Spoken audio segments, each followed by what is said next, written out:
మీ చేరికను కొంతమంది అడ్డుకునే ప్రయత్నం చేశారు. స్వయంగా ఒక మాజీ ఎమ్మెల్యే మీ గేట్లు దోచుకుంటూ లోపలికి వచ్చే ప్రయత్నం చేశారు. దీన్ని ఎలా చూస్తున్నారు? ఒక్కొక్కరి అభిప్రాయం ఒక్క తీరు ఉంటుంది.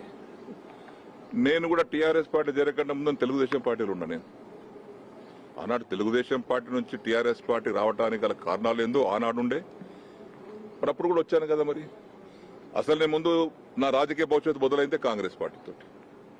కాంగ్రెస్ పార్టీతోనే కండువా కప్పుకొని రాజకీయాలు చిన్నప్పుడు మీ వయసులో వచ్చాను. మళ్ళా కాంగ్రెస్ పార్టీ తెలుగుదేశం పార్టీలో 27 సంవత్సరాలు ఉన్నాను. దాని తర్వాత టీఆర్ఎస్ పార్టీలో ఉన్నాను. ఇప్పుడు చివరగా రేవంత్ రెడ్డి గారు చేస్తున్నటువంటి కార్యక్రమాలకు నేను మెచ్చి నచ్చి ఆకర్షితులై వారిని బలపరచాలి, వారి నాయకత్వం బలపరచాలి. యువకులు వారిని మనం మంచి విధంగా సమర్థించినట్టయితే రాష్ట్రం బాగుపడుతుంది. వారికి ఓపిక ఉంది, వయసు ఉంది, ఇంకా 20 ఏళ్ళు రాష్ట్రానికి నాయకత్వం వహించేటువంటి ఓపిక వారికి ఉంది. అటువంటి వారిని మనం ప్రోత్సహించాలి. మాకేం అవసరం లేదు, మా వయసు అయిపోయింది, మేమే ఇంకా పదవుల కోసం దానికోసం దీనికోసం కాదు. పనిచేసేటువంటి నాయకులు మనం సమర్థించాలి గట్టిగా మనస్ఫూర్తిగా ఉద్దేశంతో వారి వెంబడి ఈరోజు రావడానికి సిద్ధపడ్డాను.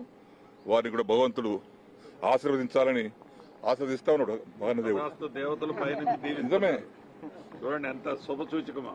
కాబట్టి భగవంతుడు ఆశీర్వదిస్తున్నాడు. కాబట్టి వారి నాయకత్వంలో నేను పనిచేయడానికి సిద్ధంగా ఉన్నాను. మళ్ళీ మాట్లాడదాం.